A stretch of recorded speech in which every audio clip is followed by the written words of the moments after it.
Loteria's shrimp burger for quick lunch, late lunch. It's 3:52 p.m. Hindi pa naman talaga ako gutom, pero hindi ako pwedeng malipasan ng gutom. So,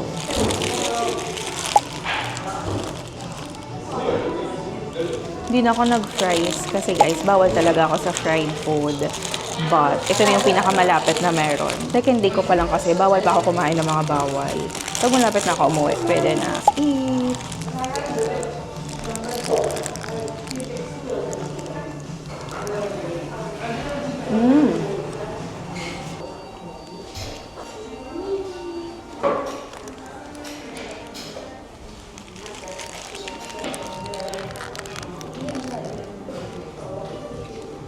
Hindi siya maalat at all.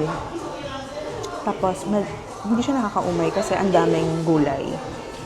Lettuce pala to.